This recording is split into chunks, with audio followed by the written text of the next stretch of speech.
Welcome to another episode of The Brand Called You, a podcast and podcast show that brings you leadership lessons, knowledge, experience, and wisdom from thousands of successful individuals from around the world. I'm your host, Ashutosh Garg, and today I'm delighted to welcome a multifaceted leader and an author from California, USA, Ingrid Dahl. Ingrid, welcome to the show. Thank you, Ashutosh. So nice to meet you. Thank you. Ingrid is the founder and CEO of Ingrid Dahl LLC. She's an author, and all of you know I'm very partial to authors. She's an author of a book titled Sun Shining on Morning Snow, and she's holding it up now. She has written, filmed, and directed two short films exploring identity, representation, and the mixed race experience. So, Ingrid, before we talk about your book, tell me a little bit about your own journey and what was a pivotal moment in your life that set you on the path of storytelling, leadership, and activism. Yeah, great question. I grew up in New Jersey, so on the East Coast of the US, Hmm. and I grew up born in 1980, 13 years after interracial marriage was legalized in this Hmm. country.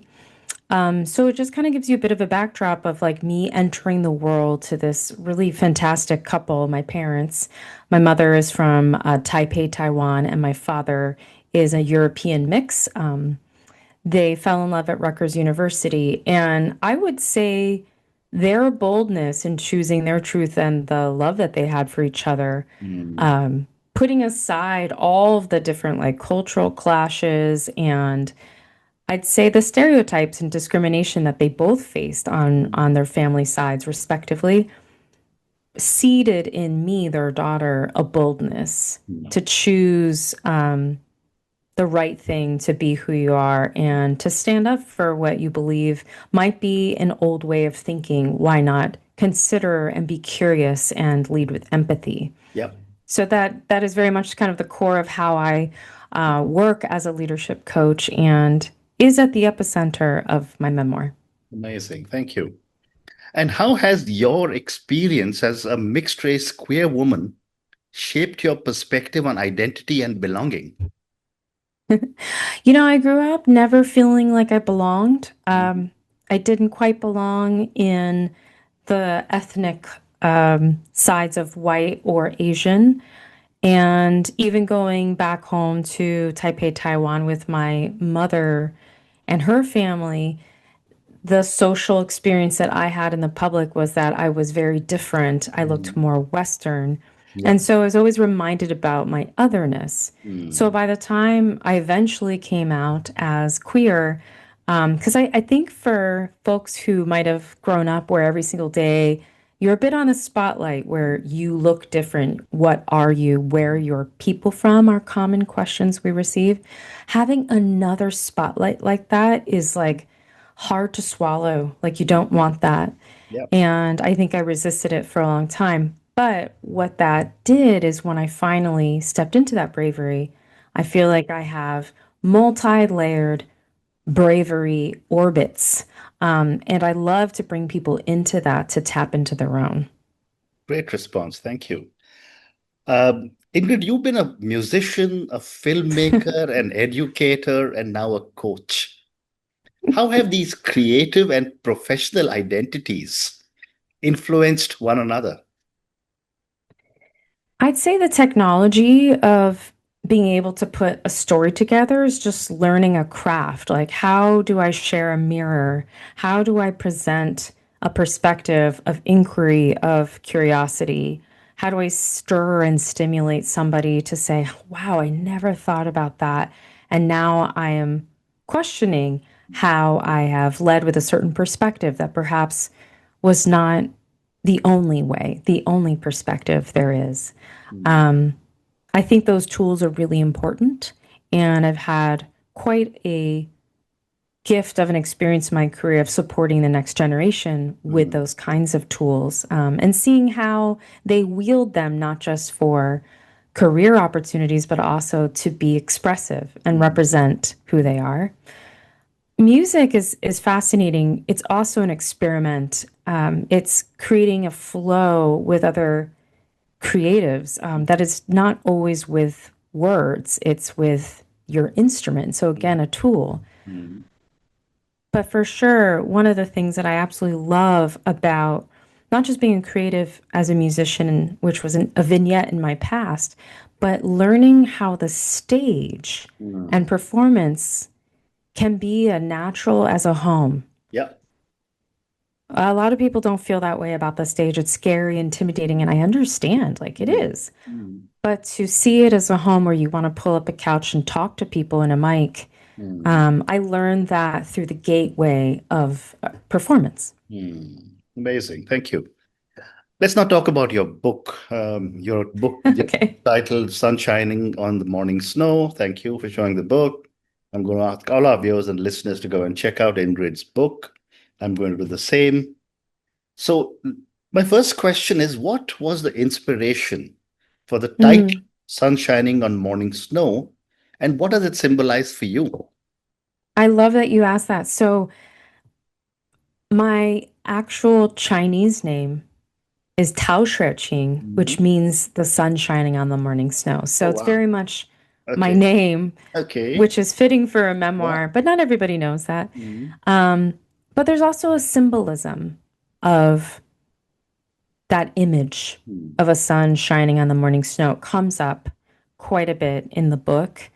Um, so there's this beauty of the opening where I'm talking about my parents and how I come into the world and my mom is sort of thinking about what my name might be.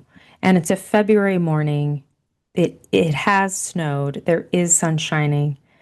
And on the morning of her memorial service, because unfortunately she died 3 years ago of cancer, a similar gift was bestowed where I woke up and it was unusual for that time of year, but there was a dusting of snow in the morning and sun was Mhm. sparkling on it. So I think that there's this beautiful kind of connection that we have Mhm. with people that we love and complicated relationships Mhm. and how love and forgiveness transcend time and the physical dimension that we're on. Mhm. So it has a lot of symbolism, and the inspiration for sure was losing my mom and realizing that Mhm. in sharing my story, it was also writing parts of hers. And I knew she wouldn't get to write her story, and I wish she had that time, but it was me doing it for the both of us. Amazing. Um, you've written, directed, and filmed short films exploring identity. And you briefly mentioned how your mother's illness was also partly her memoir. But how did your mother's illness and passing shape your narrative for the book? Yeah, it was probably challenging to make sure that there is space Mhm. uh, for balance, right? You don't necessarily want to write only about that one relationship. There are Mhm. many Yeah. relationships. There's also space of, stories my mother was not part of. She was not really part of my queer Mhm. journey. She chose to actually be quite removed from it. Mhm. And I think there are spaces of you needing to have separation from your parents or your culture to really clarify who you are and your values and to have brave conversations that maybe challenge and help tease out understanding. Mhm. So I think in the complexity of my relationship with my mom, the complexity of being multicultural and wanting to share, whether that's through film or now this memoir, it is a way to connect across Mhm. humanity and Mhm. help people see through my shoes or my lens Mhm.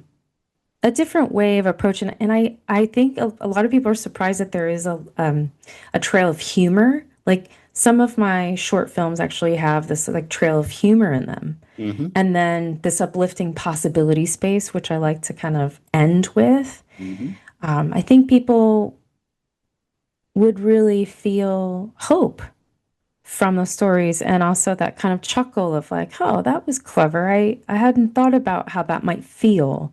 Mhm. So the comic relief and then the power of emotion Mhm. and uplift and release Mhm. is a wonderful guide. Very well said. Thank you. Ingrid, many memoirs focus on pain, but yours Mm. also uplifts resilience and love. Was that a conscious choice when you were framing your story? It's a really good question. I'd say there's an idiom that my mom shared with me that's from our culture, and it's you have to go through fire many times Mm, to become pure gold. And I think that I've gone through pretty many rounds of fire. Um, and yet you can continue and continue to correct. become more and more pure, right? I think the process of going back and healing at these different stages of my life and really observing them and sitting Mm, with the moments that were uncomfortable or mm, painful helped slow down time, helped sit next to that younger version mm, to care a little bit more deeply, to be a little bit more curious, like, oh yeah, what were you thinking when you were 5 when that was said to you or when that bullying experience occurred? Like, let's slow it down. mm, I think it represents the unfolding of healing and having the realization that so much transformation has occurred because mm. of love and a willingness to be brave. And perhaps some of that comes from reflection and looking back in the process as opposed to going in Yeah, with that intention. very interesting. And I love your analogy of the fire. And as a nation, I appreciate what you're saying because we've often been told that steel has to go through a lot of fire and a lot of cold to get stronger and stronger. So thank you. That was a great analogy you gave me. Beautiful. It resonates very much. Absolutely. Ingrid, what were some of the hardest passages for you to write emotionally and why? Mm. Oh, goodness. There was a real climactic moment Mm, where my mother is both almost borderline suicidal from her job. Her career is really kind of coming to this big end mm, in this moment. Um, and she also discovers she has her first bout of cancer. And she's in a very, like, we're not really talking much. Like, I'm recently engaged to my now wife. And my mother has this really explosive reaction that I'm to blame for her wanting to jump off mm. the building of her office. I am the reason why she has gotten cancer. Wow. That's horribly painful, Mm, but something happened in that moment, and we were in Taipei where she and my father lived for about a decade. mhm. We were there, and I remember looking at her with that warrior spirit that we have across the lineage and saying, Yeah. "No, I reject, I Mm, reject this." mm, And also still holding space for her. mm. Like empathy, I wouldn't then circle rejection back at her like some sort of boomerang. Instead, I would halt the moment and say, I still hold space for you, but I reject this. Mm. And I think that was an important moment for both of us. Wow. Wow. Yeah, it was really painful to write too. I was like, oh, I Oh, don't I want to can write imagine. this. I can imagine. You also write about the tension between cultural expectations and personal truth. How did you navigate this in your own life? It perhaps was a gift because I didn't belong. Like I was saying earlier, when you don't really belong in the culture, but you're part of it, you're in the slippage of the in between space, Hmm. and that in between space affords a little bit more flexibility to be okay with being different or okay with being an outsider. It's not scary because it's so common and normal. The norm is to be other or othered. And I think what you need to then do is to choose the spaces where you actively participate in belonging and culture and take with you the meaning that you draw, especially when it's a tapestry suddenly or a kaleidoscope of these different experiences. They are not so black and white. They are not so different. Actually, there's so many similarities. Like Right. food is everybody's connection, right, across all cultures. Right. And I think religion too has a lot of similarities. Right. Um, but I think it's also good to kind of shed a light on the areas that are fallible and Mhm. don't stand up to the truth of uplifting other humans. So I think it's important as somebody who doesn't always belong to also be a bit of a spotlight back and say, hey, maybe this is actually harming people. Let's look at this. Well That's said. brave. Well Thank said. you.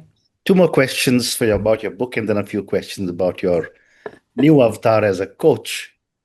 How do you see your memoir contributing to a broader conversation on race, identity, and belonging?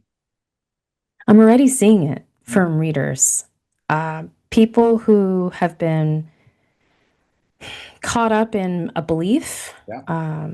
caught up in an assumption, Mhm. suddenly feeling compelled to ask a question of their family that they've never felt safe enough or bold enough to ask, or connecting with a friend of many decades where race never came up, but clearly that was a different experience. Mhm. And drawing people closer and having these emotional responses to pain. Like, we all share Mhm. pain. I think that us having moments to lay more bare our vulnerability and to make what might have been silent a little bit more shared Mhm. can expand the ways that we connect Mhm. and the possibility of co creating spaces that are more expansive for those who are different and also those who might seem like they fit into a culture but actually silently have suffered. And I think that's worth exposing and having people to feel safe that they can do so, even those who want to uphold culture. Oftentimes, I think there's a need underneath that. And it's like, what is that need? Am I getting that need met? By what and by whom? How would I give myself what I need? Very well said. Thank you. Thank you. And my last question about your book. If you could speak to your younger self, the one just starting her journey, what would you tell yourself now? I love this question. You will become the leader that you have wanted to Hmm. have in your life. So just you wait. Everything is happening for a reason for you to become that leader that you wanted in your life. Amazing. As they say, when you decide what you want to do, the world conspires to make sure you achieve it. Thank you. Uh, Manifest. Absolutely. Ingrid, let's now talk about your new avatar as a coach. Yes. What does empowering the next generation of leaders truly mean to you in today's complex world? You know, I have worked in corporate, specifically corporate America, for, gosh, about 15 years. The rest of my career was not in corporate. So it's relatively like this section of my life. Mhm. And for that next generation, especially coaching them, is really seeing the truth of Mhm. what's happening and trusting that if you're not sure, sit with it, slow down. Mhm. There is no race that you need to be on. Mhm. There is no ladder rung that you are not reaching and stretching for. A lot of these things feel made up. Mhm. I feel almost like, ooh, is that okay to say? But there is a bit of a dynamic of make believe. And I want to encourage young people to really ask good questions, to try to tease out what's real and what do I want. Mhm. The next generation of leaders, I think, really need to slow down and consider what is truly meaningful and Mhm. how do they nurture themselves still. Like, we still have a lot of healing to do. Mhm. I keep learning about myself. Not everybody's going to write a book and learn more about themselves, but there's other ways. Mhm. And to make sure that that journey isn't silent. It should always be shared. You don't have to do this alone. When I see people in my practice who are having a relationship with control, Mhm. but don't recognize that, it concerns me because control is kind of like an addiction. Like power can be addictive, greed can be, but oftentimes the center of that is fear. And the center of that at the heart is insecurity, right? Mhm. I don't want to be seen as weak, whatever these fears are. And I think as a coach, it's important for the next generation to have such a deep awareness of themselves so that they can connect and have social awareness and relationship management that, again, brings us closer to humanity and connect as opposed to continuously dissect and separate us. Well said. Time for two Thank more you. questions for you. How do you help leaders navigate imposter syndrome, especially those from underrepresented communities? Hmm. I think it's two parts. One is helping remind people of all of the things in their life so far that have gotten them to where they are, like Yeah. reminding them of their journey. And the second thing is to be very frank and real talk about the headwinds and tailwinds Mhm. that people of color and underrepresented communities have experienced globally. Yeah. And what were the systems and the rules and the laws in place to ensure that discrimination or that lack of access occurred, and then how did that potentially impact you now to feel like you don't belong Mm. or somebody's going to see you as a farce. I think it's helpful for people to see the larger context and Mhm. also look back in themselves to find the answer, Mm. that they are not the imposter. They can be imperfect. Actually, let's celebrate being imperfect. There's no such thing. And by letting go of that, there's a lot more liberation. Mm. Fabulous. And my last question for you. What are the top three qualities you believe emerging leaders need to cultivate in a post-pandemic, socially conscious world? Empathy, Mhm. curiosity, Mhm. and courage. Hmm. Very interesting. You want to talk about any of them? I was like, she just wants me to list them. I'd say courage because we're going to need more and more courage to challenge the status quo. Hmm. It's a really important. We cannot just do the same Hmm. or allow the same people who have the most power and the most privilege to make these decisions that can be quite harmful. So courage is really important. Courage also looks like vulnerability. You Hmm. know, saying, I don't know, I need help, I made a mistake is deeply vulnerable. That takes a lot of courage. Hmm. Empathy, because we have to slow down and be curious about other people and really listen to understand them and to Hmm. connect human to human. I Hmm. think we're losing that opportunity in that narrative because we're rushing to only respond. Hmm.